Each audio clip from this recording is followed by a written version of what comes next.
국제 이슈가 가까워지는 시간, 이승원의 월드시사 W 이승원입니다. 국제뉴스의 깊이를 더한 월드시사 W와 함께해 주실 전문가 소개해드리겠습니다. 먼저 구정은 기자 나오셨습니다. 어서 오세요. 안녕하세요. 네, 알파고 신하씨 기자 나오셨습니다. 어서 오세요. 안녕하세요. 임상훈 인문결 연구소 소장님 나오셨습니다. 어서 오세요. 안녕하십니까. 네. 그리고 저희와는 처음 인사드리는 것 같은데요. 김학균 신영증권 리서치 센터장님 나와주셨습니다. 어서 오세요. 네, 안녕하십니까? 네, 오늘 다양한 경제 이슈 짚어주시기 바랍니다. 예. 네, 지금 전쟁이 너무 여러 개가 벌어지고 있어서 사실 미국 의회에서도 엄청나게 논란이 되고 있습니다. 어느 나라는 지원해야 된다, 어디는 지원하지 말아야 된다. 또 대선을 앞두고 공화당과 민주당 간의 공방이 치열한데요. 어쨌든 거의 반년 동안 끌고 왔던 안보 관련 패키지법이 미국 의회를 통과했습니다. 구정 기자님 좀 내용을 짚어주시죠. 1,000억 달러 가까운 규모죠. 네. 이제 뭐 찬성 311표, 그다음에 반대 112표 가결이 됐는데 내용을 보면은 우크라이나 지원 예산이 제일 덩치가 큽니다. 608억 네, 얼마 정도 달러, 되죠? 한 84조 원 규모 정도 네. 되더라고요. 근데 뭐 미국이 묶어놓고 있는 러시아의 동결 자산, 이거 아마 많지는 않을 거예요. 이걸 우크라이나로 넘길 수 있게 또 이제 그렇게 해놨고, 이스라엘 지원 예산이 한 260억 달러 네. 정도가 되고, 이제 그 다음에는 뭐 인도태평양 동맹과 인도태평양의 파트너들을 돕겠다. 그러니까 대만을 지원한다는 거죠, 결국은. 그 예산이 한 81억 달러 정도 책정이 되어 있고요. 이게 처음에 이 안보 지원 예산 나왔던 게 이제 작년 10월인데 네.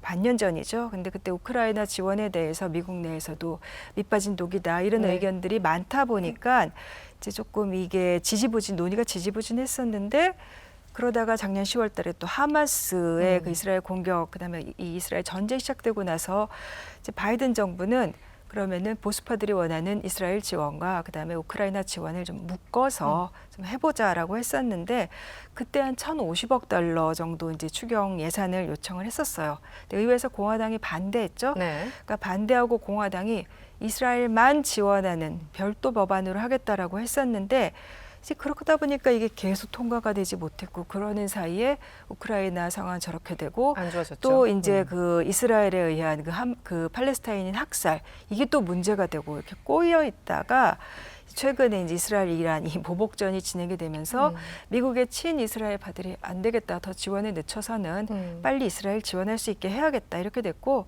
공화당 소속의 하원 의장이 이거 좀 별도로 이 안들을 하나하나씩 좀 해보자, 분리 처리를 하자고 말을 시작을 하면서 네. 협상의 물꼬를 텄죠. 네네. 그래서 의회에서 이제 협상이, 흔히 말하는 대화 협상이 그래도 이루어질 수 있었던 거고, 이제 공화당 내부의 극우파가 발목을 잡고 있던 거를 공화당 지도부가 설득을 하는데 성공을 했던 거예요. 상원에서는 뭐 민주당의 다수당이니까 네. 이제 어렵지 않게 통과가 되는 거고, 이 볼로디미르 젤렌스키 우크라이나 대통령이 소셜 미디어에다가 뭐 감사하다, 뭐 땡큐 아메리카, 그래서 느낌표 팡팡 찍어서 이렇게 올렸더라고요. 또 하나 이제 이게 패키지라고 하는 게 전체가 법안이 하나의 패키지라기보다는 여러 법안을 이제 묶어 놓은 거잖아요. 네. 근데 이란 제재 관련 법안, 그거하고 그다음에 틱톡 강제 매각 네, 법안. 그것도 포함되어 있더라고요. 예, 이거 다 안보 이슈로 묶어가지고 그냥 네. 한 몫에 처리를 한 건데, 뭐 틱톡은 뭐 예전에도 우리 얘기했었지만 그 1년 안에 매각해라라는 거하고, 그다음에는 이란 제재를 한다면서 이란과 석유 거래하는 중국 기업을 이제 제재하는 그런 규정을 담았죠. 네. 그러니까 이란 제재법이나 틱톡 강제 매각 법안이나 결국 겨냥하는 거는 이제 중국 때리기를 안보 법안에다 묶어 넣은 거죠. 네. 미국에서 이제 의회에서 뭐 법안이 네. 통과되고 하면 이제 돈들이 너무 규모가 커서 네. 따라가기도 힘듭니다. 그런데 이제 한편으로는 미국이 이렇게 돈을 이스라엘도 주고 우크라이나 주고 이렇게 여유가 있는 것인가? 거기도 참 재정적으로 여러 가지 문제가 많은데 네. 어떻습니까? 작년에 미국의 GDP 대비 재정 적자가 한 6.4% 됐거든요. 6.4. 네. 좀 6.4%라는 숫자가 감이 안 오실 텐데, 지금 러시아가 전쟁을 하고 있죠. 네. 러시아의 GDP 대비 재정 적자가 작년에 4%였습니다. 전쟁을 하고 있는데도. 네, 전쟁 치르는 나라보다 재정 적자가 더 많이 나타나는데, 네. 좀 장기적으로 보면 야, 참 미국이 여기저기 간섭하는 데도 많고 돈 쓸 때도 많구나 생각하는데, 역사적으로 보면 지난 10년 동안 미국이란 나라가 뭐 제일 괜찮은 나라였죠. 경제도 활력이 있고 기업도 나름 또 혁신이 있었는데 잘 나가던 미국이 뭔가 꺾일 때는 늘 재정 적자가 문제가 되는 경우들이 많았던 것 같아요. 그 사회가 너무 자신감이 있고 네. 여기저기 건드리고 하는 과잉팽창을 하면서 영원할 것 같았던 권력이 어떻게 보면 약해지는데 2차 세계대전 이후로 보면 한 20년 동안 미국이 뭐 절대적인 강국이었죠. 근데 이제 60년대 중반에 막 재정 적자를 늘립니다. 그때 이제 미국의 진보주의자라고 할 수 있는 케인즈 경제학을 신봉하는 사람들이 장기 집권하면서 이제 민주당 대통령인 존슨 대통령은 위대한 사회 만들겠다. 네. 뭐 그러면서 재정 지출을 늘렸어요. 이제 중요한 거는 지금과 기시감을 갖는 거는 이제 베트남전에 이제 막 그 깊숙이 들어가면서 재정 적자가 고착화됐고 그 과정에서 미국의 소프트 파워가 엄청나게 약해졌습니다. 우리가 60년대 초까지만 하더라도 미국은 나치즘과 파시즘으로부터 인류를 구한 나라였는데 네. 베트남의 양민학살 이런 게 나오면서 양키 고음이라는 얘기가 나오면서 결국 70년대, 80년대 일본이 미국이 어려웠고요. 그 다음에 미국 경제가 좋았던 거는 1990년대에 뭐 동서냉전도 종결이 되고 미국이 글로벌 원탑이었고 인터넷 혁명을 그들이 주도하면서 90년대 미국 아주 좋았습니다. 네. 근데 2000년대 초에 부시가 들어와 가지고 물론 미국이 테러 공격을 받았지만 테러와의 전쟁을 치르면서 그때도 재정 적자가 나빠졌습니다. 그렇죠. 네. 그리고 또 부시 대통령이 보여줬던 그 불통의 모습, 뭐 영국만 빼고는 다 싫어했잖아요. 그럼 지금 나타나는 모습들이 저는 미국의 과잉 팽창이 재정 적자의 증가로 나타나고 네. 미국이 기축통화국이니까 달러가 뭐 이렇게 찍어내도 괜찮을 것 같지만 역사적으로 보면 괜찮지 않았고요. 네. 또 미국의 소프트 파워는 뭐 워낙 이제 전 세계가 진영 논리로 갈려져 있어서 다르게 보일 수는 있지만 뭐 트럼프 강압적이었고 뭐 바이든 대통령은 대단히 점잖아 보이지만 뭐 반도체 공장 지어라 뭐 이런 것들은 뭐 말만 점잖게 하지 굉장히 좀 내용은 유사해요. 아주 비슷한 모습이거든요. 네. 그래서 저는 장기적으로 보면 미국의 재정 적자가 글로벌 경제 전체적으로 조금 걱정거리가 될 수 있다. 특히 전쟁이나 이런 데 들어가는 돈은 경직적인 돈이라서 줄이기가 굉장히 어렵거든요. 한번 발을 들여놓으면. 그래서 뭐 경제적으로 보더라도 2, 3년 놓고 봤을 때 미국 재정 적자의 문제가 우리가 좀 가장 좀 고민하고 봐야 될 그런 부분이라고 저는 봅니다. 마이너스 6.4%라고 한마디로 지금 전쟁을 하고 있는 러시아보다 더 지금 재정 상황이 안 좋은 상황인데 더 안 좋아질 가능성도 안 좋다기보다 미국 경제는 좋습니다. 경제 그러니까 자체는 좋은데 그렇게 네. 재정 적자가 나더라도 미국이 기축통화국이고 네. 뭐 미국 정부가 설마 부도 나겠어라는 건데요. 네. 뭐 근데 저는 뭐 달도 차면 기운다고 너무 과해지게 되면 그 임계치가 어디일 줄은 알 수 없습니다. 네. 뭐 6%의 문제가 되고 7%의 문제가 되고 그건 알 수는 없지만은 지금은 조금 너무 과하게 쓰고 특히 이제 트럼프 대통령이 만약에 당선이 돼서 네. 감세까지 한다 그러면 예, 감세가 재정 적자를 늘리면 늘렸지 줄였던 역사는 없습니다. 감세하면 경제가 성장하면서 재정이 좋아질 거라고 주장을 하지만 그랬던 역사는 없기 때문에 조금 미국 재정은 저는 투자하는 분들도 좀 관심 있게 봐야 될 그런 부분이라고 봅니다. 네, 현재 우리에게 가장 와닿는 건 유가일 텐데요. 국제 유가가 올 들어 15% 이상 상승했다고 하는데요. 혹시 호르무즈 해협이 봉쇄되면 유가가 뭐 배럴당 250달러까지 치솟을 수 있다라는 무시무시한 전망도 나오고 있습니다. 이게 물가 관련해서 여러 가지 영향이 있는데 지금 유가 상황은 어떤가요, 센터장님? 네, 말씀하신 것처럼 한 15% 정도 올랐고 기름 같은 거 넣으실 때 야, 좀 비싸졌구나 느끼실 텐데 근데 이제 뭐 호르무즈 해협이 뭐 봉쇄가 되면 유가가 많이 오르겠죠. 근데 이제 금융시장은 어떤 일이 벌어질 거다라고 하는 기대를 미리 유가에 투영하거든요. 근데 그것 치고는 유가가 그렇게 뭐 많이 오르진 않았습니다. 네. 이제 두바이유 기준으로 이스라엘과 이란이 충돌이 있었을 때 뭐 한 배럴당 88달러 하다가 지금 뭐 88달러, 89달러 움직이니까 지금 이 유가가 최근 1년치도 보더라도 한 100불 가까이 간 적도 있었어요. 네. 한 7, 8년 전에는 150불까지 간 적도 있었고 그랬죠. 그렇게 보면 물론 상황이 나빠지게 되면 기름값이 후행적으로 반응하겠지만 지금은 두 가지가 좀 유가를 잡고 있다고 생각하는데요. 일단 첫 번째는 확실히 미국이 세계 최대의 산유국이 되면서 예전엔 기름이 중동에만 났잖아요. 그렇죠. 근데 이제 미국이 기름을 많이 뽑아내면서 뭔가 유가가 올라가는 걸 막는 공급 쪽의 요인이 하나가 있었고 또 두 번째는 이제 중국이란 나라가 에너지를 과소비하는 나라입니다. 네. 산업 구조도 그렇고 그렇죠. 네. 이제 중국 경제가 장기적으로 조금 뭐 정체이다 보니까 제 생각에는 뭐 유가라고 하는 거는 중동 지역 정정의 함수라고 봅니다. 더 나빠지면 유가 올라가겠죠. 네. 그렇지만은 조금 저는 과장된 거 아닌가. 과장됐다. 나빠지면 올라가겠지만 그것이 과거에 중동에서 이 정도로 뭐 충돌이 났다 그러면 하루에 뭐 4, 5%씩 올랐거든요. 네. 그런 네. 거라 그러면은 조금 이제 뭐 조건부로 말씀드려야 되겠죠. 중동 지역 정황이 더 나빠지지 않는다면이라는 조건부로 말씀드려야 되겠지만 저는 유가가 과거보다는 뭐 그렇게 조금 좀 안정적으로 움직이는 그런 기대죠. 세상 살고 있지 않나. 네. 저는 그렇게 봅니다. 예. 저는 무슨 제가 지표가 있는 건 아니지만 체감 지표라는 게 있지 않습니까? 그래서 보통 중동에서 저 정도 전쟁이 나고 충돌이 있으면 일단 바로 다음 날 가서 이제 주유소에 가서 미리미리 채워놓고 뭐 이런 걸 했었는데 이번에 한 2차례 갔었는데 가격 변동가 별로 없었어요. 네. 네, 그래서 유가가 생각보다 과거에 비해서는 말씀하신 것처럼 비교적 안정적이다 이런 느낌. 근데 네. 역시 변수는 미국의 역할과 중국의 어떤 지금 상황 이런 것들이 네. 크게 변수가 되는 거네요. 오히려 제 생각에 물가가 높은 게 중동 지역 정정 불안도 있지만 앞서 우리가 얘기한 것처럼 미국이 정부가 돈을 너무 많이 쓰니까 경제가 안 꺾입니다. 네네. 근데 지금 우리가 물가 얘기를 하는데 결국은 중앙은행이 금리를 올리는 긴축을 하는 거는 경제가 좀 나빠져라. 너무 많이 나빠지지 말고 네, 적당히 나빠지면서 수요가 둔화가 되면서 물가가 좀 안정이 돼야 되는데 네. 지금 미국이 중앙은행이 금리를 제로에서부터 5.5%까지 올렸는데 반대편에서 정부가 돈을 너무 많이 쓰니까 작년에 미국 경제 성장률이 한국보다 높았고요. 네네. 올해도 미국이 한국보다 높을 것 같아요. 근데 이게 이제 시사하는 바는 뭐냐면 미국이란 나라가 달러를 찍어내는 기축통화국인데 네.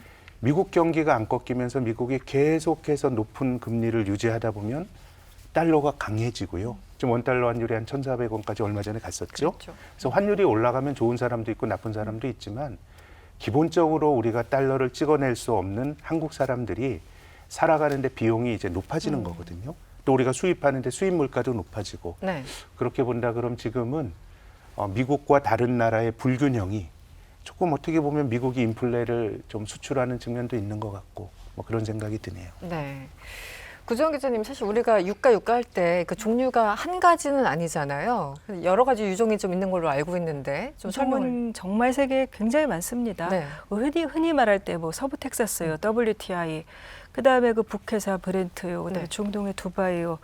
이게 선물 거래 품목으로 제일 영향을 많이 미치는 거라서 뭐 이른바 벤치마크 유조 이렇게 얘기를 많이 하는데 사실 뭐 미국만 해도 텍사스 기름만 있는 게 아니라 뭐 루이지애나 경질유, 걸프코스트 이렇게 여러 가지 유종들이 있어요. 그리고 뭐 브렌트유도 사실은 뭐 여러 가지로 이제 운영이 되고 거래 방식은 다양한데 네. 이제 흔히 우리가 얘기하는 WTI 이제 이게 텍사스 라이트 스위트라고도 하는데 가볍고 달달한 우리 뭐 근데 석유를 먹을 건 아니잖아요. 네. 가볍고 달달하다는 표현하자면. 거는 밀도가 낮고 이제 함유량이 적다 뭐 이런 얘기고. 근데 이 WTI의 그 벤치마크 유종으로서의 영향력은 저는 한 20년, 25년 이렇게 쭉 길게 봤을 때는 조금씩 점점 또 낮아지는 게 아닌가라는 생각도 사실 들어요. 이게 이제 브렌트유 기준으로 가격을 정하는 이제 거래에서 한 세계 석유 거래 한 3분의 2 정도 되더라고요. 어떻게 보면은 이제 브렌트와 이제 이 WTI 영향력이 동전의 양면인데 이제 브렌트가 대체로 WTI나 그다음에 석유 수출기구 오펙, 바스켓이라는 게 있거든요. 이 바스켓보다는 높고 그렇게 형성이 되어 왔었는데 이거는 사실 이 가격대 그다음에 차이가 얼마나 나느냐는 시기에 따라서 굉장히 달라요. 그러니까 요새는 보니까 뭐 WTI가 뭐 배럴당 한 82달러 선이면은 브렌트는 한 87달러 안팎 뭐 그런 것 같더라고요. 근데 이 아랍에미리트 연합의 우리가 두바이유라고 부르는 거, 네. 이 두바이유는 이제 걸프 석유, 네. 이 중동 석유의 벤치마크 역할을 하는데 거기서 사실 뭐 오만 원유도 영향이 조금 크긴 하지만 이제 오만 원유는 시장에 이렇게 바로바로 공시가 되지가 않아서 이제 민감성이 조금 떨어진다고들 얘기를 해요. 그래서 이제 중동 유가의 잣대로 뭐 두바이유도 얘기를 하지만 그 오펙 바스켓을 얘기를 하는 게 이 오펙의 회원국들이 생산하는 여러 기름 중에 몇 종을 좀 대표적인 거를 나라마다 뽑아가지고 일종의 한 바구니에 넣어서 평균적으로 산정한 이제 이거는 가격의 지수 같은 건데 지금 바구니에 들어가 있는 거 보니까 뭐 알제리 사하라 블렌드라든가 뭐 이런 뭐 나이지리아 보니라이트 이런 아프리카 기름도 있고 뭐 사우디아랍 라이트 이런 것들도 있고 이거는 상황을 봐서 뭐 재작년에는 뭐 에콰도르 유정은 하나 뺐다가 네. 뭐 앙골라 거 하나 넣었다가 이런 식으로 해요. 근데 요즘 가격이 오펙 바스켓 보니까 한 86에서 89달러 선이던데 이건 이 가격으로 석유를 사고 판다는 얘기는 아니에요. 네. 참고할 수 있는 가격인데 그렇지만 이거를 기준으로. 그 참고를 해서 오펙이나 오펙 플러스가 이제 뭐 감산한다, 증산한다를 결정을 하기 때문에 유가에 영향은 있죠. 근데 이제 어제 원유 차트를 보니까 이 뭐 두바이유도 그렇고 아랍에미리트나 또 다른 석유도 그렇고 오만이나 뭐 다 이렇게 가격들이 높아졌어요. 아마 이제 중동 정세가 심상찮으니까 그런 것일 거고 네. 사실은 러시아도 벤치마크 유종이 있긴 있어요. 우랄스라 그래서. 근데 이거는 이제 러시아가 수출하는 여러 유종들을 이제 가지고 가격을 바탕으로 만든 지수인데 우랄스가 원래 옛날에는 이제 러시아 송유관 통해서 유럽으로 많이 가는데 지금 뭐 수출이 중단됐기 안 됐죠. 때문에 네. 좀 의미가 없고 중국도 원유를 생산을 하긴 하는데 뭐 중국은 뭐 다칭 원유, 석유 원유 이런 것들이 있는데 다 자국 내 소비라니까 뭐 국제 시장에 영향력이 없죠. 센터장님 여기서 다시 이 이제 최근에 이란과 이스라엘이 물리적으로 충돌하니까 대이란 제재를 해야 된다. 실제 법안도 통과가 됐고요. 그런데 바이든이 고민이 있다고 합니다. 이란을 제재할 경우 이란이 어쨌든 산유국인데 네. 어쨌든 그러면 유가가 오르는 게 아니냐. 그러면 나의 대선에 영향을 미치는 게 아니냐. 뭐 이런 고민이 있어서 대이란 제재를 공화당이 원하는 것만큼 시원하게 못한다. 뭐 이런 분석도 있었습니다. 네. 어떻게 될까요? 유가가 계속 뭐 올라갈 것인지 올라간다면 우리 경제는 또 어떻게 되는 건지 전반적으로 설명을 해주시면요. 뭐 우리나라처럼 기름 안 나는 나라는 뭐 유가 올라가는 게 안 좋죠. 우리가 이제 교역을 해서 먹고 사는 나라인데 이 한국은행에서 발표하는 교역 조건을 구성하는 가장 중요한 게 하나가 유가가 들어가고 하나가 환율이 들어갑니다. 아, 네. 그렇기 때문에 뭐 유가가 올라가게 되면 뭐 말할 나위 없이 그것이 이제 물가에 미치는 영향 이런 것들이 가장 큰 게 이제 한국과 같은 나라가 될 것 같고요. 네. 지금 뭐 바이든 대통령 말씀하셨는데 이제 2차 세계대전 이후로 미국 대통령들이 대체로 한 번 되면 재선은 하는데 기본하죠. 네. 재선 못했던 사람이 4명 있는데요. 일단 트럼프 대통령이 재선 못했죠. 네. 뭐 이 사람 뭐 굉장히 좀 독특한 캐릭터 때문이라고 보더라도 조금 다릅니다만은 카터에게 졌던 대통령이 포드인가요? 네네. 포드 대통령이죠.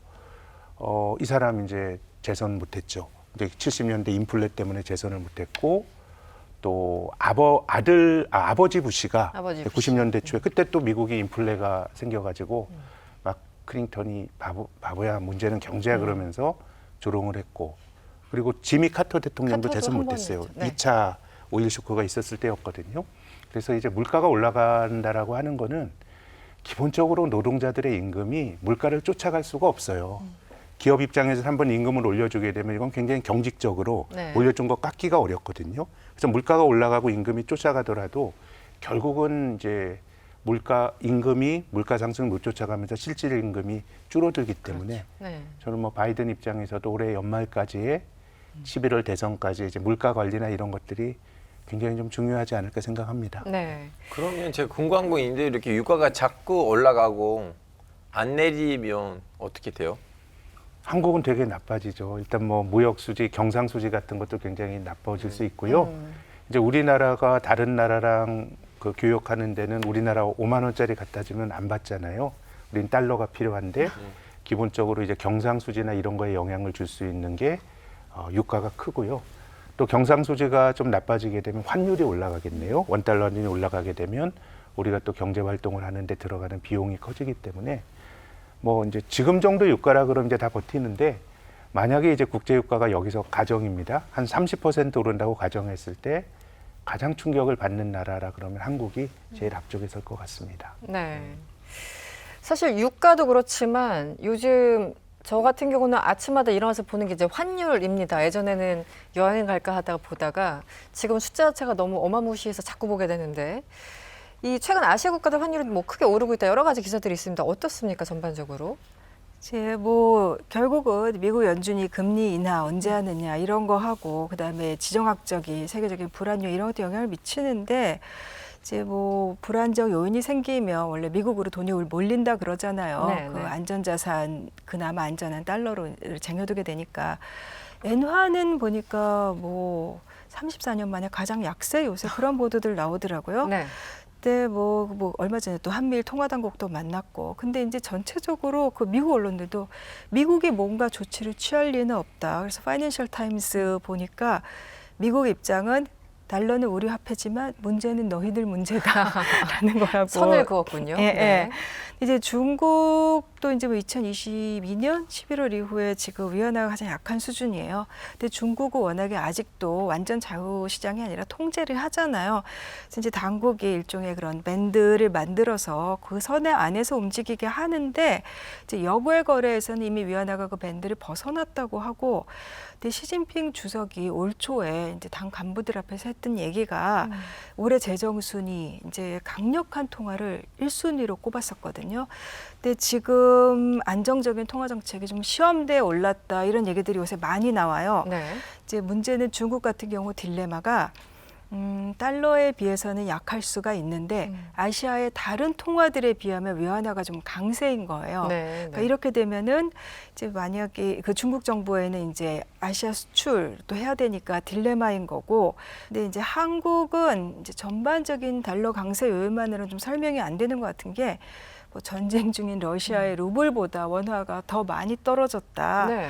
그래서 이제 뭐 수출 의존도가 높은 거, 그다음에 뭐 원재재 값이 올라가면 이제 아무래도 이제 돈이 많이 흘러나가는 거 이런 것도 있지만 뭐 전반적인 경제 체력이라든가 신뢰도 이런 것들이랑 관련이 있을 것 같아서 저는 그거는 저도 김학근 센터장님 말씀 좀 들어봐야 될 것 같습니다. 네. 기본적으로 이 이제 자국의 통화 가치가 낮아진 국가들 봤더니 이제 러시아 루블화, 뭐 이스라엘, 그리고 브라질 뭐 이렇게 조금 안 좋아지는 것 같은데 우리나라도 환율 왜 이렇게 문제입니까? 우리보다 더 약한 데가 일본이 더 약하니까요. 일본, 네. 이걸 어떻게 뭐 일률적으로 말하기는 좀 힘듭니다. 네. 과거에 이제 우리나라가 원달러 환율이 1,400원 정도 갔을 때는 IMF 외환위기 때 그랬고 2008년도 글로벌 금융위기 때 그랬는데 이 두 국면이 한국이 좀 다른 데보다 좀 취약한 포인트가 있었는데 근데 지금 나타나는 거는 사실 원화 약세라기보단 달러 강세인 것 같고 네, 킹달러라고 하는. 저는 미국이 참 스트레스를 많이 주는 것 같아요. 지금 우리나라만 하더라도 지금 미국보다 금리가 낮잖아요. 네네. 우리나라 기준금리, 한국은행 정한금리가 3.5, 미국은 높은 게 5.5니까 일단 미국 경제가 좀 적당히 김이 빠지고 그럼 미국이 좀 금리를 낮추고 해야 다른 나라도 금리를 낮출 수 있는 여력이 생기는데 지금 뭐 미국 경제가 너무 잘 나고 또 잘 나가는 게 다른 나라를 압박하는 측면도 있는 것 같아요. 지금 네. 미국 정부가 재정 적자가 많이 늘어나는데 이 재정 적자 많이 늘어나는 것 중에 하나가 IRA 법안 이런 거 가지고 공장을 유치하잖아요. 네. 그럼 미국 정부가 보조금을 줘요. 주죠. 네. 그럼 다른 나라의 공장 짓던 거를 미국에 가져가서 짓게 되는 거죠.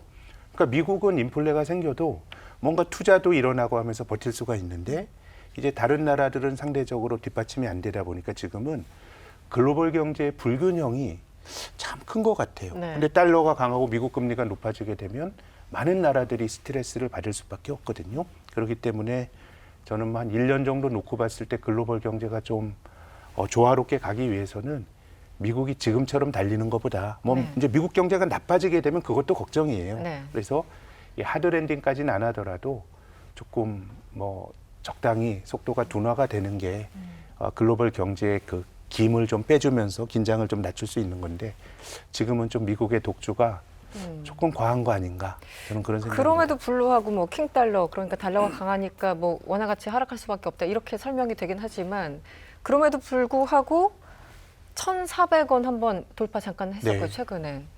그러니까 IMF 때 1997, 8년 고 시절하고 네. 2008년 미국발 금융위기 그리고 코로나 때 뭐 이런 아주 특수한 계기가 있다면 모를까.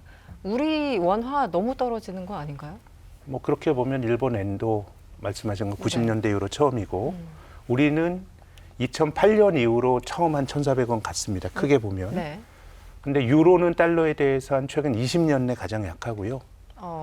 또 엔은 달러에 대해서 30년 내 약하니까 뭐 이제 우리 한국 경제가 가진 취약함 이런 것들이 어느 정도 투영이 되겠지만 지금은 저는 미국의 독주가 가장 큰 예, 영향이다. 독주가 환율의 여러 나라에 좀 투영이 되는 것 같고 뭐 네. 그러다가 뭐 터키라든가 이런 못 견디는 나라들은 또 손 들어버릴 테고 아, 들깨랑 비교하시면 예. 그거 아닌 것 그런가요? 같아요. 갑자기 한국과 발끈. 네네. 어차피 들깨는 아무 나라랑 비교 안 하셔도 저절로 추락 중이거든요. 너무 아, 나빠서 그렇신가요? 비교할 수 없다. 예, 예. 네, 저는 죄송합니다. 한국 시민으로서 기분이 나빴습니다. 네. 아, 알겠습니다. 소장님, 그 한미일 삼국 재무장관이 만났는데 네. 참 특이하게도 이제 지금 말씀하신 맥락과 통하는 것 같아요. 한국과 일본이 뭐라고 했는지 네. 이제 환율에 대해서 뭐 좀 주의한다는 식의 네. 워딩이 있었던 것 같고요. 어떤 내용이었는지 설명을 해주시죠. 17일 있었죠. 네. 재무장관 회의인데 이게 이미 이제 지난해에 그 정상들이 모였을 때 이거 한번 하자라고 해가지고 이제 열린 건데 크게 보면 이제 세 가지 이야기가 나왔다 뭐 이런 정도 정리할 수 있을 것 같아요. 네. 그러니까는 그 중국을 그 견제하는 데 있어서 대열을 같이 좀 서자는 요약하자면 이제 그런 이야기가 나왔었고 네. 그다음에 말씀하신 것처럼 한국과 일본의 환율이 좀 너무 안 좋다. 그 우려에 대해서 이제 그 유의한다? 뭐 그렇죠. 이런 표현이 있었나요? 같이 심각한 우려를 인지하고 있다. 뭐 이런 정도. 네. 그다음에 이제 그런데 환율은 시장이 결정하는 것이지 뭐 달리 뭐 어떻게 할 수 있는 건 아니다. 근데 이걸 사실 그러니까 정리를 하자면은 이런 거죠. 미국 입장에서 그래 한국, 일본 와봐. 근데 너네 환율이 그렇게 안 좋다며. 그래 그건 걱정돼. 근데 그거 뭐 어떻게 하겠니? 시장이 하는 거지. 내가 어떻게 해줄 수는 없고. 네. 근데 대중국 제재는 우리 옆에 서야 되지 않겠니? 딱 그거거든요. 그러니까 뭐 그 미국이 좋은 그런 이야기 다 나온 거고. 거기서 뭐 한국이 혹은 뭐 일본도 마찬가지 뭐 네. 글쎄 뭘 얻었을까요? 저는 그런 생각이 듭니다. 결과적으로는 네. 정확히 워딩은 이런 거였네요. 한국과 일본의 환율 우려를 인지하였다. 뭐 이런 내용이었습니다. 네. 이제 했으면 감사하죠. 네. 인지라도 해줘서 네. 감사하다. 근데 제가 지금 궁금한 거 있는데 지금 전쟁 분위기도 있고 그러다 보니까 이제 뭐 유가도 올라가고 우리 이제 달러도 원화도 지금 떨어지고 있는데요. 근데 이제 전쟁이 확장되지 않으면 이거 멈출 거라는 예상도 있긴 한데요. 네. 만약에 안 그렇다면 최악의 시나리오. 유가요, 환율이요. 예. 그럼 우리 어떻게 예. 대비를 해야 돼요? 뭘 해야 돼요? 저는 시민으로서 뭘 했으면 둘 다요. 예, 이 나라에다가 도움이 될 것 같아요. 그래서 아니면 나라 차원에서 어떤 대비를 해야 되는지. 아유, 뭐 제가 부끄러워질 정도로 공동체에 대한 관심이 많으시네요. 아, 예. 저는 예, 아니, 좋은 일이라고 봅니다. 중동 출신 한국인이다 보니까 예. 공동체대죠. 애국시민이잖아요. 네. 애국 시민. 네. 아, 이게 너무 좀 무기력한 얘기일 수도 있는데, 우리나라가 뭐 사실 한국 경제 정도 되는 걸 가지고 소규모 개방 경제라는 것도 사실 전 100% 동의하진 않습니다. 세계 한 10위권 경제가 소규모라 그러면은 좀 그건 좀 민망하죠. 잘못된 네. 그 형용 모순인데요. 다만 그럼에도 불구하고 미국과 기타 나라들은 결국 이제 돈이 가진 권력이 차이가 많이 나기 때문에 우리나라가 IMF 외환위기를 겪었을 때 한국을 비롯한 기타 등등은 어떻게 해결했냐요? 금리를 올려가지고 긴축을 통해서 해결했는데 2008년 미국에서 탈이 나니까 그들은 돈을 풀어서 해결해버렸어요. 그래서 이제 우리가 원화 쓰고 달러를 쓰고 하지만 이 돈의 권위라는 게 너무 이제 차이가 나기 때문에 한국은 또 개방도가 다른 나라보다 이제 높은 시장이니까 네. 어느 정도는 우리가 외풍으로부터 굉장히 저는 자유롭게 힘들 뿐만 아니라 가장 많이 팔랑팔랑 흔들리는 나라라고 생각이 되고 뭐 우리가 할 수 있는 거는 이게 좀 너무 좀 무기력한 얘기일 수도 있지만 그 안에서 좀 취약한 사람들 뭐 이런 것들에 대해서는 좀 뭐 우리 보수 정부가 출범했지만 너무 숫자에 얽매일 일 아니라고 봐요. 예, 그런 것도 우리가 할 수 있지만 전체적으로는 저는 외풍으로부터 참 자유롭기가 힘든 네. 구조다라는 말씀을 드리고 싶습니다. 기본적으로 이제 수출입 구조이기 때문에 외풍에 무력할 수밖에 없으니까 그렇다면 내수라도 좀 활발하게 움직여야 되는데 지금 또 그런 상황은 아니니까 뭐 내수가 뭐 좋은 적이 20년 동안 없었어요. 네. 예. 늘 어렵죠. 수출이 좋아지면 경제 지표가 좋아지고 하지만 네. 뜯어놓고 보면 그건 수출에 따라서 지표가 좋아지는 거지 음, 내수가 좋았던 적은 없기 때문에 이런 건 이제 우리 공동체가 어떻게 풀 거냐 네. 여기에 대해서 좀 저는 고민이 필요하다고 봅니다. 그러면 그 유가 환율 걱정하고 있는 중이잖아요. 근데 그것을 이야기를 할 때 또 하나 큰 변수가 올해 있잖아요. 올해 말에 바로 미국 대선. 미국 대선 어떤 결과가 나오느냐에 따라서 그게 어떤 영향을 미칠 수도 있을까 이런 거 혹시 어떻게 생각하시는지. 지금 뭐 결과에 대해서도 모르겠고 참 뭐 저는 좀 좋기보다는 네. 미국도 좀 안 좋아지지 않을까라는 걱정이 드는 게 앞서 말씀드린 것처럼 미국이 돈 쓰는 거를 가로막는 저는 뭐 정부가 꼭 뭐 재정 건전성에만 집착해야 된다 이런 생각 아닙니다만은 이게 좀 겁이 너무 없어진 것 같아요. 코로나 때 돈 한 번 풀면서 특히 코로나 때 돈을 풀었던 정권은 공화당 트럼프가 풀었어요. 좀 하원이 공화당 다수당인데도 돈 푸는 정책에 대해서 제어가 안 되잖아요. 네네. 그렇게 본다 그러면 바이든이 만약에 재집권한다 그러면 지금처럼 이제 신나게 미국의 리버럴들이 하고 싶은 막 보호무역해서 보조금도 주고 친환경 투자도 막 할 것 같고 이제 트럼프가 됐을 때 걱정의 포인트가 두 가지인데요. 더 걱정돼. 첫 번째는 뭐 트럼프가 뭘 할지 우리가 좀 뭐 종잡을 수는 없지만 그래도 그 친환경에 대해서는 굉장히 적대적이잖아요. 네네. 굉장히 적대적인데 바이든 행정부의 투자가 상당 부분 그런 쪽 가 있거든요. IRA 법안 예, 자체가. 그래서 이 투자 굉장히 열심히 투자했던 게 약간 매몰 비용이 될 수 있다는 게 첫 번째 걱정이고 저는 요즘 미국의 외신을 보면서 아서 래퍼 교수란 사람이 차기 연방준비제도 의장으로 막 거론이 되는데요. 네. 야, 이 사람이 왜 나오나 생각이 아서 래퍼가 무려 34년 전에 레이건 대통령이 당선됐을 때 네. 가장 인기가 있었던 대학 교수였거든요. 이 사람이 이제 결국은 세금 깎아주고 규제 완화해야 된다는 그런 스테레오타입의 이제 주장인데 래퍼 교수가 이런 주장이 있어요. 정부가 재정 적자가 많이 쌓이는데 세금을 깎아줘라. 세율이 높으니까 사람들이 일을 안 하고 의욕을 잃어서 성장이 안 되니까 재정 적자가 느는 거고 오히려 세율을 깎아주게 되면은 사람들이 열심히 일해서 오히려 재정이 건전화된다라고 하는데 또뭐 근데 그 옛날 사람이 논리 지금 아닌가요? 또 얘기해요. 네. 앞서 말씀드린 것처럼 그러려면 재정을 엄청나게 긴축을 해야 되는데 그거는 이제 보수 정파에 맞는 거잖아요. 세금 깎아주고 정부가 돈 덜 쓰고. 근데 지금 미국이 국방비에 경제적인데 돈이 계속 들어가고 또 본질적으로 정치인들이 돈 쓴 걸 줄이기가 어려워요. 트럼프 행정부 때가 2020년도 코로나 때 돈 많이 쓴 걸 제외하더라도 네. 2017년, 18년, 19년도 재정 지출이 오바마 때보다 더 많았어요. 그래서 저는 경제적 진보주의자들은 정부가 많이 쓸게요. 그렇지만 세금 더 거둘게요라는 조합이 있고요. 경제적 보수주의자들은 정부 안 할게요. 그렇지만 세금도 조금. 줄여줄게요라고 하거든요. 근데 세금을 줄이더라도 정부가 하는 역할을 줄이기가 힘들고 그래서 결정적으로 감세가 들어오면서 재정이 나빠졌던 사례들이 너무너무 많습니다. 그래서 저는 미국이 정말 뭐 별일 없겠지 하면서 관성적으로 돈을 찍어내는데 네. 정권 바뀐 이후로는 저는 만약 트럼프가 만약에 된다 그러면 재정에 대해서 저는 더 심각하게 봐야 된다고 봅니다. 네. 만약 또 감세까지 한다 그러면요. 고유가 그리고 고환율 그리고 또 하나가 있습니다. 금리인데요.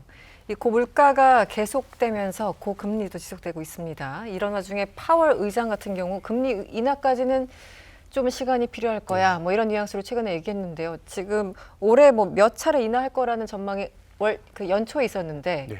이제 아닌 것 같아요. 이제는. 연초에는 3월부터 금리 낮춰서 연간 여섯 6번 차례. 금리 인하했다가 지금은 잘해야 2번. 잘해야 2번까지 예. 갔습니까? 네. 그러니까 이제 기대가 많이 후퇴했는데 결국 뭐 미국 경제가 너무 뜨겁습니다. 파월 의장의 말을 들어보면 고용이 왜 이렇게 좋나? 우리가 금리 이렇게 올렸는데 그러니까 반대편에서 정부가 돈을 많이 쓰니까 그런 거라고 생각이 되고요.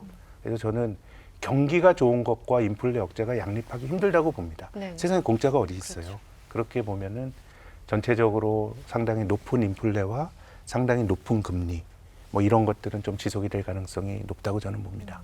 그러니까 한마디로 이제 고금리를 올려서 돈을 쭉 빨아들이려고 하고 있고 백악관에서는 돈을 계속 뿜어내고 있고 그러니까 뭔가 이게 찬물과 뜨거운 물이 계속 왔다 갔다 하면서 지금 이렇게 상황이 애매해진 것 같은 느낌인데요.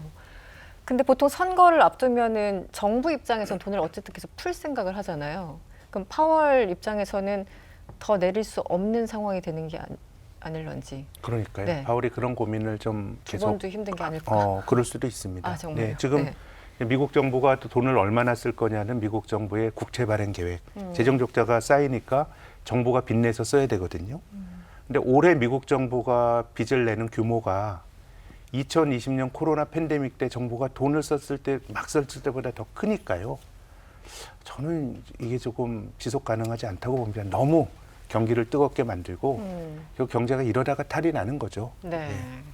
근데 어쨌든 간에 미국 금리가 언제 내릴지 다들 궁금해하잖아요. 경제 분야에서 이제 계속 계시니까 센터장님 생각에 개인적 생각으로는 네. 언제쯤이나 내릴까요? 저는 가을에는 내려야 될 거라고 봅니다. 그것은 이제 가을에는 9월 정도. 내린다가 왜 내려야 되나 당위적으로 말씀드리는 거는 이제 중앙은행이 인플레이션을 잡기 위해서 금리를 높게 유지합니다.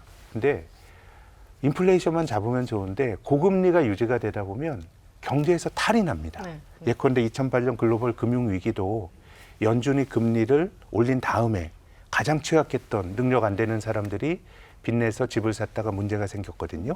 그래서 이제 금융위기가 나는 시기를 보면 중앙은행이 금리를 올리면서 우리가 뉴스에 미국이 금리 또 올렸네 이럴 때 탈이 나는 게 아니고요. 금리가 높아진 다음에 그 높은 금리가 유지가 될 때 그럼 누적적으로 누군가는 계속 이자율이 안 떨어지니까 어려움을 겪는 거거든요. 그래서 이제 2008년 글로벌 금융위기도 미국 연준이 금리 인상을 멈춘 건 2006년 6월인데 서브프라임이란 게 막 터진 건 2007년 말이거든요. 한 1년 지나서 문제가 됐기 때문에 그럼 지금 미국이 뭐가 문제냐? 제 생각에는 상업용 부동산도 어렵고 미국의 지방은행들도 굉장히 어렵고요. 그래서 이제 그런 쪽에 김을 빼주기 위해서라도 금리를 낮춰야 되는데 그 금리 인하가 인플레이션과의 전쟁에서 승리했기 때문에 금리를 낮추기보다는 다른 데가 터질까 봐 금리를 낮출 가능성이 높고 그러면 금리를 많이 낮추긴 힘들겠죠. 네. 그러면 다음 갈 때는 금리를 낮춘다면 네. 그럼 우리나라 원화가 이 좀 약간 떨어지는 거는 멈추는 거예요? 아니면 다시 회복되는 추세에 들어갈까요? 환율은 좀 떨어질 거라고 봅니다. 이제 우리나라가 미국과 금리 차이가 나는데 이론적으로 금리가 높은 나라의 통화 가치가 강해지는 게 맞죠. 그 나라에 예금하면 이자가 더 많이 붙으니까. 근데 그건 이론적으로만 그렇고요. 사실 한국의 원화와 미국의 달러는 권위가 달라요. 예컨대 우리가 튀르키예는 아니라고 하셨으니까 제가 인종차별 아프리카의 어떤 나라의 금리와 한국의 금리를 비교하지 않잖아요. 그렇죠. 네. 돈의 그 권위가 다르기 때문입니다. 그래서 금리 차와 무관하게 기축통화국인 미국이 금리를 낮추면은 역사적으로 보면 미국 달러 가치도 조금 약해지는 경향이 있었기 때문에 저는 여기서 원 달러 환율이 더 올라가기보다는 길게 보면은 조금 이제 떨어질 수 있는 변곡점이 아닌가. 저는 그렇게 1,300, 생각하고 1,200으로 다시. 근데 이제 예전에는 원 달러원이 떨어지면 이제 1,000원 중반, 1,050원까지 갔는데 네. 근데 지금은 미국이 다른 데보다 압도적으로 뭔가 좀 혼자 잘 나가고 있기 때문에 환율이 떨어지는 또 그 바닥점은 예전보다 제가 엄밀히 고민한 건 아니지만 예전의 저점은 1,050원이라 그러면 예컨대 이번 저점은 뭐 1,250원이나 그런 정도 선이 균형이 되지 않을까 생각합니다. 네. 저 왜냐면 잠깐 해외 나가는데요. 나가는 나라들은 다 고정 환율이에요. 미국이란 네. 중동 국가들은 네. 너무 힘들어요. 그러시죠. 예. 네. 센터 형님 붙들고 하소연을 지금. 그래서 네. 그거 질문하는가 보다 속으로 생각하고 있었어요. 네. 환율을 알아야지 비행기 티켓을 네. 하니까요. 네. 유가, 물가, 금리, 환율 뭐 하나 녹록한 단어가 없습니다. 요즘은 이렇게 들으면 불쾌해지는 그런 단어이기도 하고요. 경제 상황이 좋지 않습니다. 앞으로 저희들 국제 경제도 함께 챙겨보도록 하겠습니다.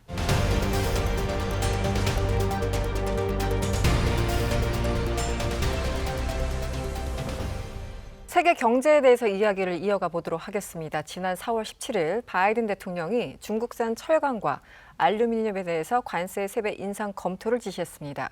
일각에서는 대선을 앞두고 보호무역 공약 경쟁이 가열되면서 미중 무역 갈등이 다시 한번 격화될 것이라고 우려하고 있죠.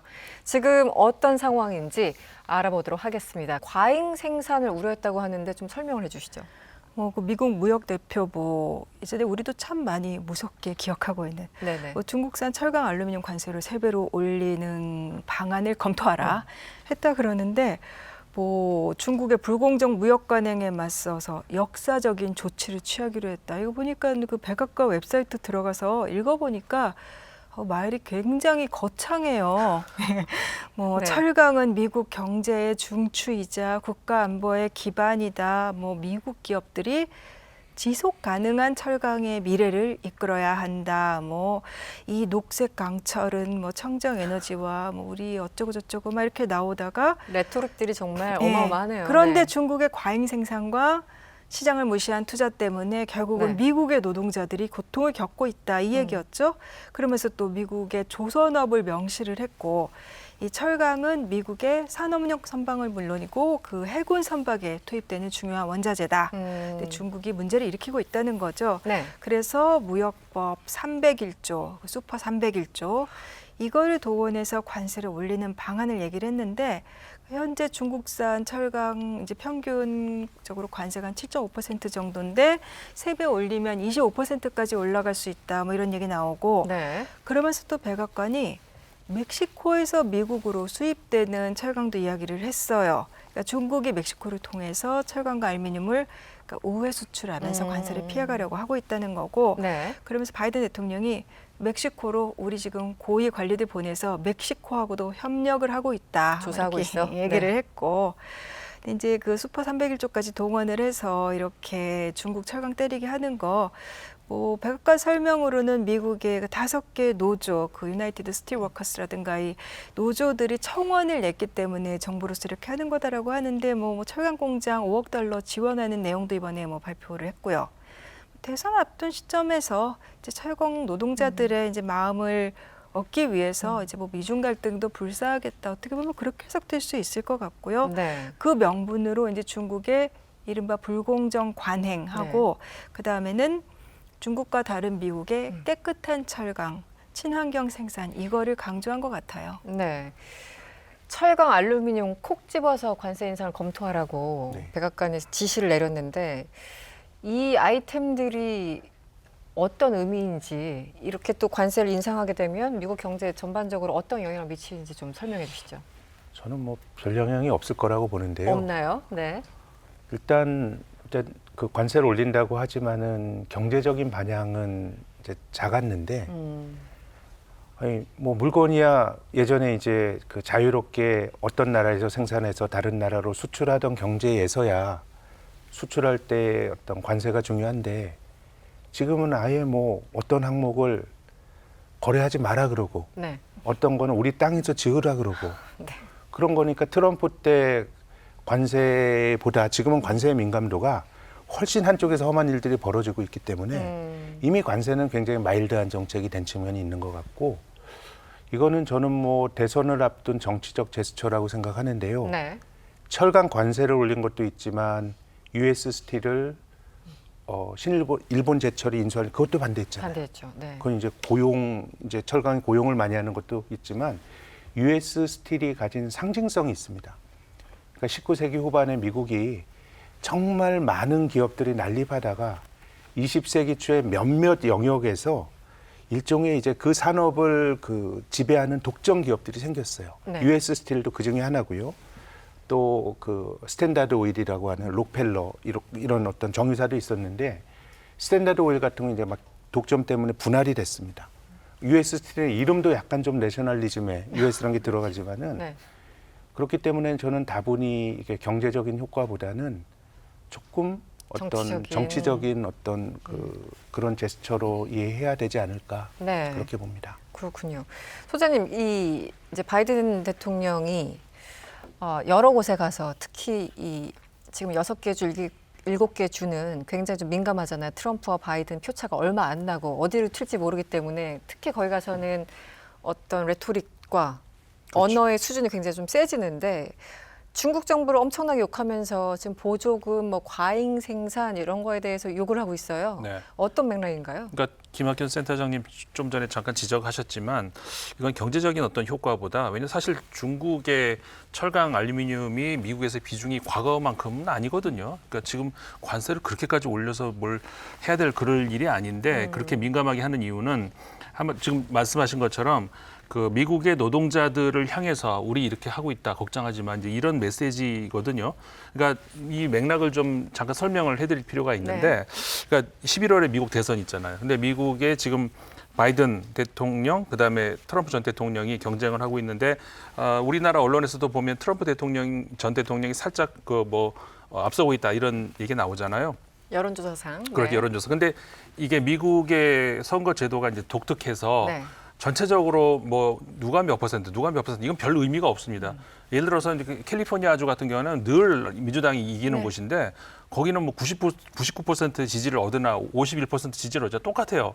그러니까는 지지율이 얼마큼 올라갔다 내려갔다 별 의미가 없고 그래서 이제 지금 죽었다 깨나도 바이든 대통령이 차지하는 주가 16개 주가 있고 이건 절대로 안 바뀌는 주. 항상 민주당으로 가는 그렇죠. 주. 항상 민주당을 하는 주. 예를 들어서 캘리포니아, 네네. 뭐 뉴욕 이런데. 그다음에 트럼프 대통령이 반드시 이거는 뭐 결과 볼 필요도 없이 그쪽으로 가는 네.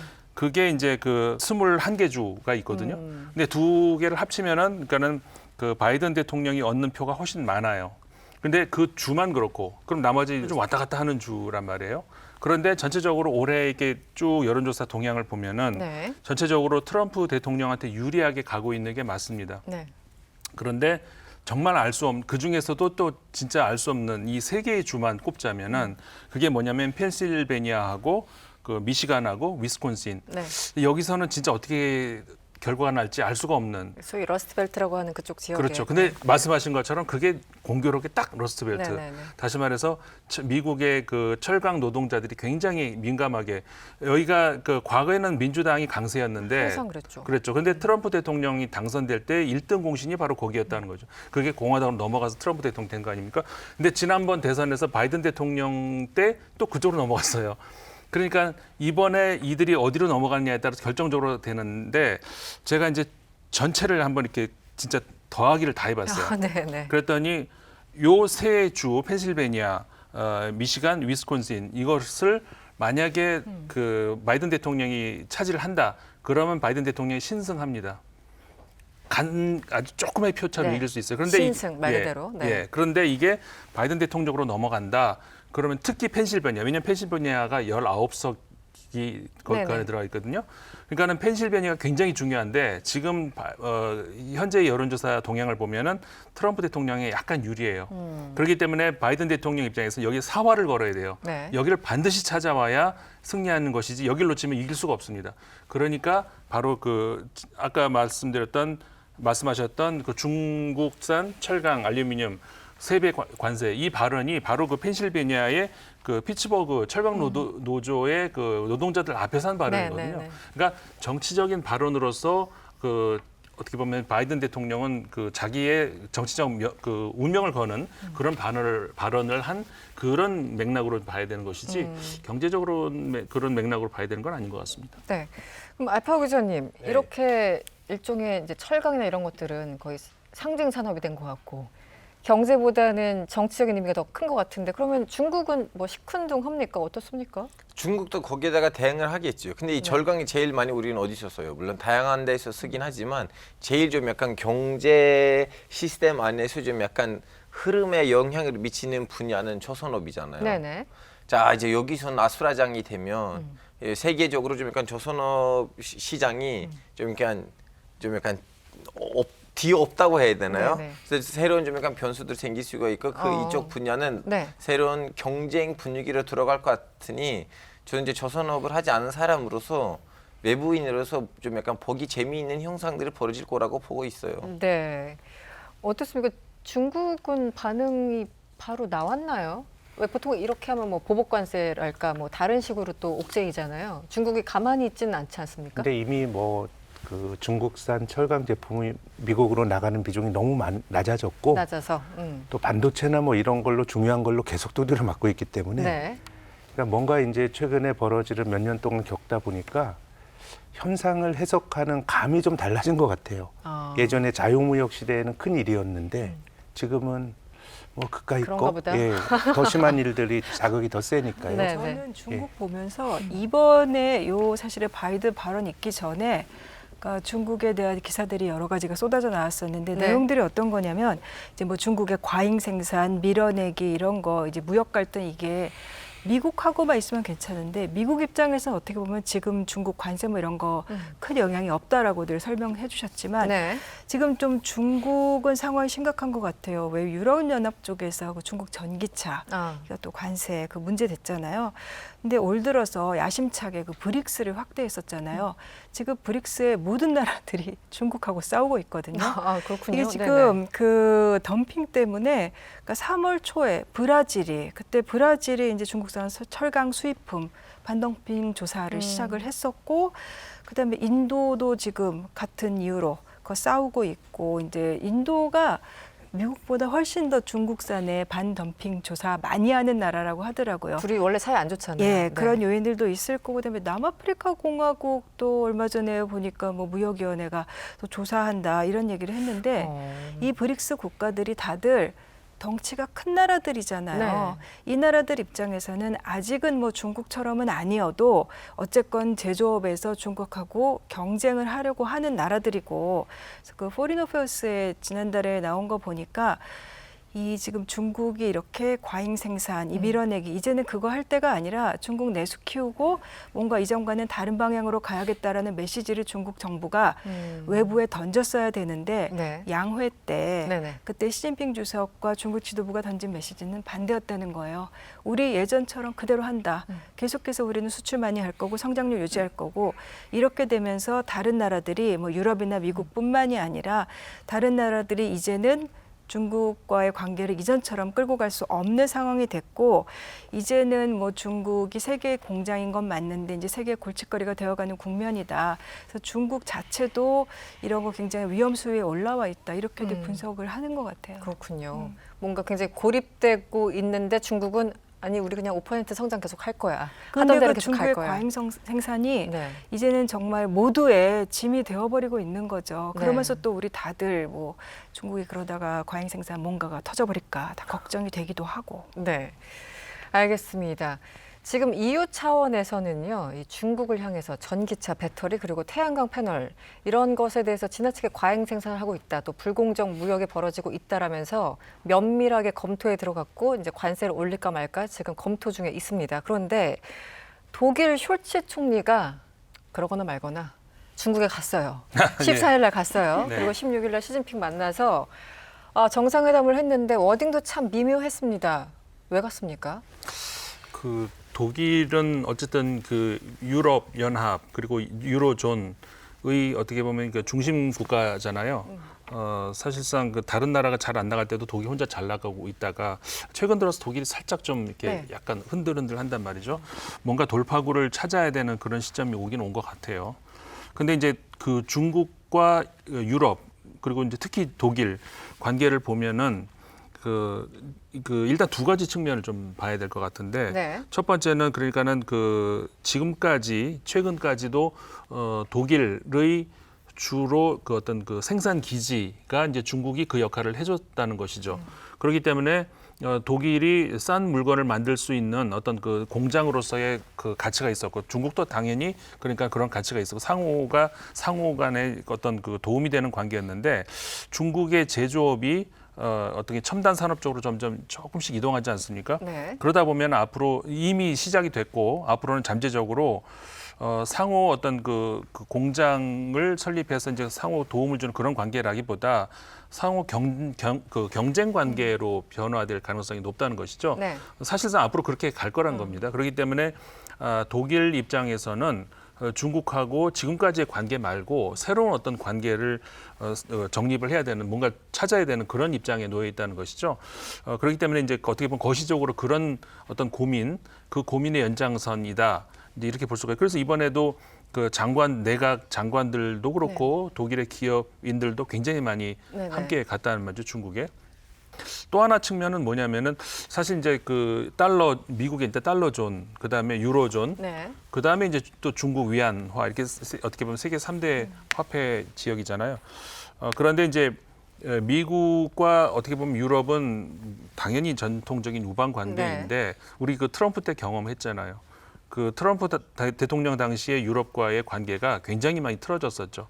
그러니까 유럽 입장에서는 이 미국이 지금까지 미국처럼 우리가 생각하면 안 되겠네, 이런 것을 겪었던, 그러니까는 저 경제도 그랬고 그 당시에 안보도 그렇고. 안보도 그랬고 네, 네. 국방도 이건 우리가 이제 나토에 믿을 게 아니네. 유럽군을 만들어야 되는 거 아닌가 뭐 이런 이야기도 나왔었잖아요. 그러니까 그런 차원에서 한번 이제 바이든 대통령 넘어가면서 한숨 놓았다 싶은데 이번 11월 대선 어떻게 될지 모르는 거죠. 네. 이렇게 되면 독일 입장에서는 이거 또 시작된다. 이렇게 되면은 미국과 그러니까 트럼프 대통령의 미국과의 관계 이걸 생각 안 할 수가 없죠. 그렇기 때문에 중국과는 지금까지의 어떤 관계와 다른 의미에서의 어쨌든 유럽도 먹고 살아야죠. 네. 그런 차원에서 중국과의 대화가 필요하다. 이런 맥락에서 이번에 숄츠 총리의 중국 방문을 네. 이제 봐야 된다. 이렇게 봐야 되겠죠. 구주영 기자님, 이 숄츠 총리의 워딩을 보면은 한편에서는 EU의 우려를 전달하고 한편에서는 중국 편을 들고 아주 미묘한 워딩들이 섞여 있었어요. 어떻게 근데 그런 뭐 해석할까요? 독일의 그런 모습 네. 우리 러시아와의 관계에서도 한번 보지 않았나요? 그렇군요. 예, 네. 근데 네.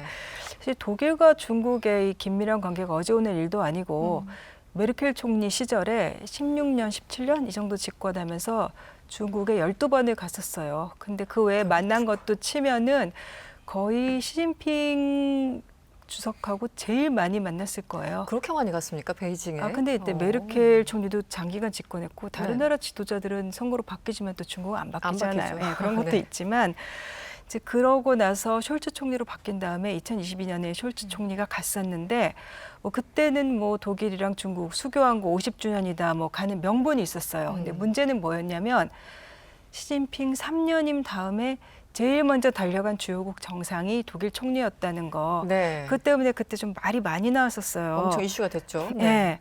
근데 그때도 무슨 이번과 마찬가지로 뭐 폭스바겐 등등 지멘스 다들 기업 총수들이 따라갔었거든요.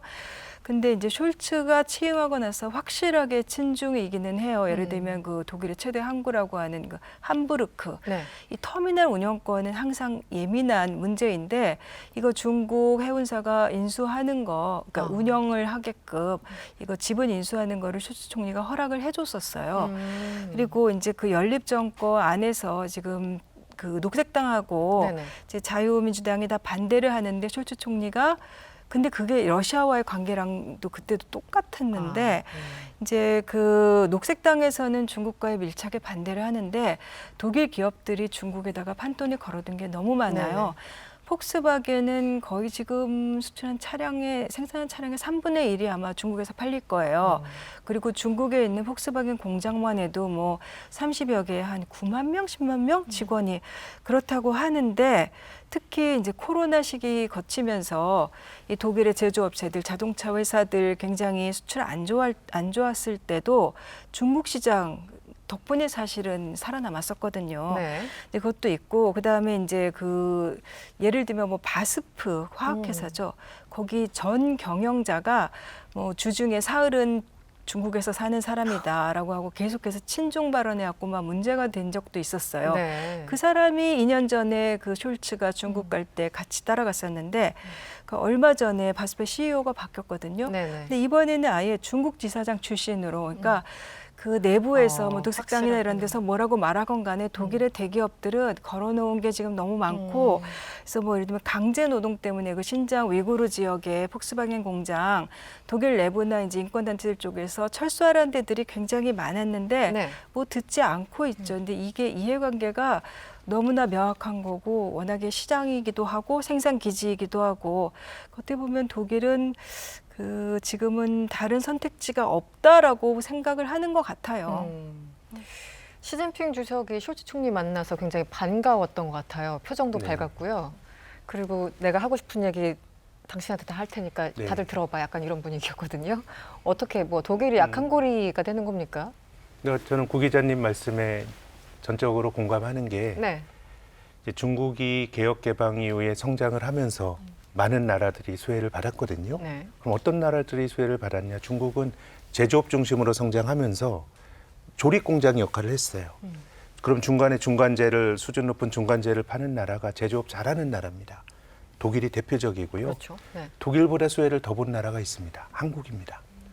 우리나라가 2000년대 들어서 내수는 장기 정체입니다. 뭐 민간 소비가 잘 됐던 적은 한 번도 없어요. 전부 가계부채가 많아서 은행에 이자 내느라고 쓸 돈이 없고요.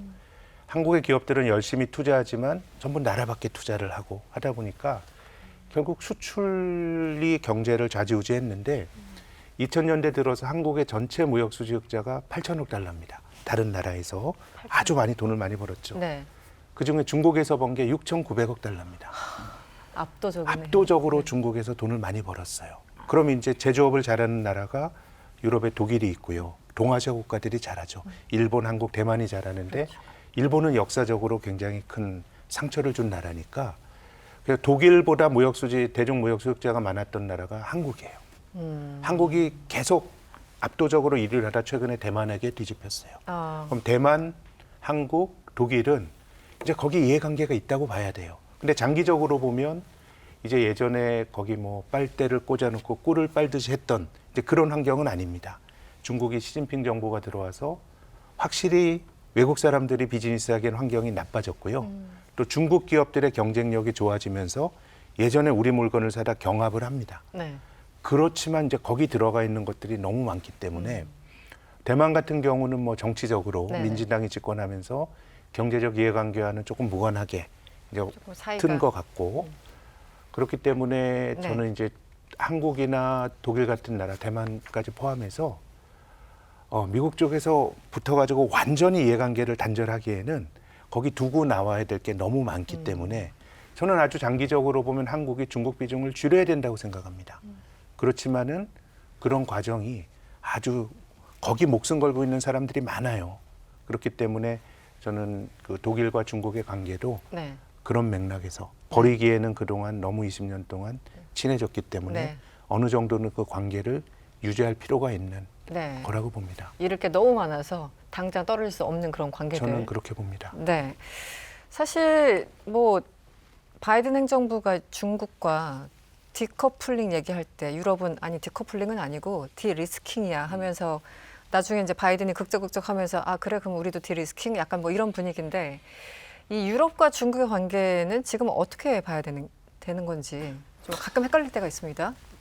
그러니까는 아까 제가 이제 세 축을 말씀을 네. 드렸잖아요. 그러니까 미국 달러, 그다음에 유럽의 이제 유로, 그다음에 중국 위안.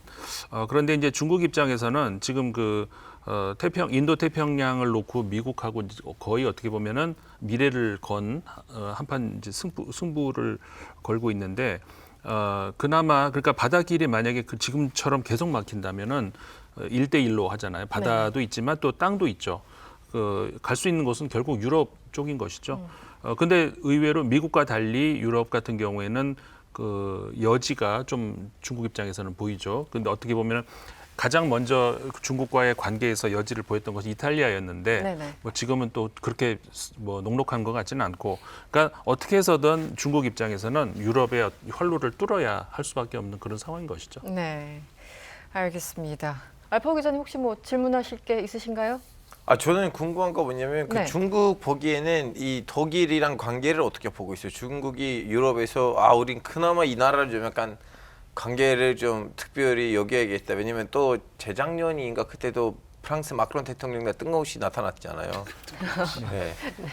프랑스는 역시 또 가잖아요. 프랑스니까. 이번에 또 이번에 뜬금없이. 마크롱하고 시진핑하고 또 만나죠. 다음 달인가요? 네. 네네. 그 예전에 시진핑 주석이 메르켈 총리를 중국 인민의 벗이라고 했었어요. 아, 그 표현까지 예, 나왔습니까? 예.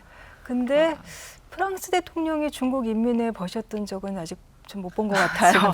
근데 이번에 마크롱 대통령이 네. 재작년에 숄츠 총리가 중국 갈 때도 막 말렸어요. 맞아요. 근데 네. 이유가 가서 너 가지 마, 내가 갈게. 이거예요? 아니 가려면 나랑 같이 갔어요. 그렇죠. 그때 같이 조율해서 가자. 근데 이제 숄츠가 혼자 갔었고 그렇죠. 이번에도 또 숄츠가 가니까 마크로 대통령이 이제 또 근데 프랑스는 사실은 뭐 독일이랑 프랑스 입장에선 참 아쉽지만 뭐 경쟁이 제조업 경쟁이 근데 이번에도 조금 가서 프랑스는 이렇게 독일과 중국의 정상회담처럼 많은 이야기가 나올 것 같지는 않아요, 사실. 네. 기대감이 그렇게 크지는 근데 않다. 중국 사람들이 프랑스를 참 좋아합니다. 아, 워낙에. 명품도 중국 쇼핑해야 사람들. 되고 네, 전통적으로. 뭐, 예. 그러면 센터장님 중국 경제는 지금 어때요? 장기 정체 속에서 잠깐 벼들었다. 잠깐. 예, 장기 정체는 1분기가 조금 좋게 나왔던 것 같기도 하고요. 그러니까 1분기 성장률이 올해 중국 경제가 5% 성장도 못하지 않을까 생각했는데 1분기 GDP 성장률 5%를 이제 넘어섰는데요. 네. 저는 중국의 관료들도 알고 있다고 생각합니다. 중국이 근데 이거 꼭 중국만 말하는 거 아니고요. 한국도 그렇고 일본도 그렇고 중국도 그렇고 동북아 삼국의 경제적 공통점은 부동산에 대한 의존도가 너무 커요. 뭔가 지으면서 성장을 하는 거고 우리가 사실 뭐 내수라고 말하지만 내수를 정확히 뜯어서 보면 민간 소비가 있고요. 나머지는 투자가 한 축이 있죠. 투자는 설비 투자와 건설 투자로 나눠지는데 뭐 소비가 커지면서 경제가 성장하면 참 좋은데 어느 나라도 그렇게 된 나라가 없어요. 일본도 뭐 1억 내수를 믿고 하다가 어려움을 겪었고 그러다 보니까 중국이란 나라는 부동산을 지어서 성장하는 거 말고는 뭐 성장의 노하우가 없는 거예요. 근데 부동산의 경제적 자원이 계속 들어가게 되면 큰일 난다라는 생각을 알고 있기 때문에 지난 2년 동안은 부동산을 조였죠. 그렇죠. 그러다 보니까 뭐 경제가 나쁘더라도 중간중간 한두 분기는 순환적으로 성장을 하고 해야 되는데 계속 나빴거든요. 이제 그러니까 이제 중국이 더 이상은 감내하기가 어려워진 거고 네. 부동산에 대한 규제를 좀 푼 것 같아요. 그러다 보니까 이제 성장률은 튀는데 이게 지속 가능한 성장은 아닌 거죠. 그래서 올해 1분기 성적이 좋았던 게 부동산에 대해서 약간 좀 완화. 네, 확실하게 이 중국의 국유은행들이 부동산에 들어가는 대출을 규제를 했다가 올 초에 대출 규제 완화를 했고요. 뭐 그러다 보니까 뭔가 투자를 통해서 전체 성장률은 올라갔는데 네. 뭐 소비라든가 뭐 이런 쪽은 뭐 특별하게 뭐 좋은 그 징후가 없기 때문에요. 네, 네. 그래서 지속 가능하진 않은 것 같고 뭐 당분간은 중국 경제 성장이 경향적으로 저하가 되면서 중국 경제에 대한 여러 가지 걱정을 듣는 그런 시간들이 앞으로도 좀 많이 남아 있지 않을까 생각합니다. 네. 당분간 대선을 앞두고 어쨌든 미국 경제는 계속 이 활황이 좀 계속될 것 같고 지금 말씀 들어보니까 중국은 조금 약간 뒤처질 것 같고 이 복잡한 상황 속에서 미중 경쟁 관계가 또 어떤 결과를 낳을지 그리고 그것이 한반도에 또 어떤 영향을 미칠지 여러 가지 참 의문이 드는 그런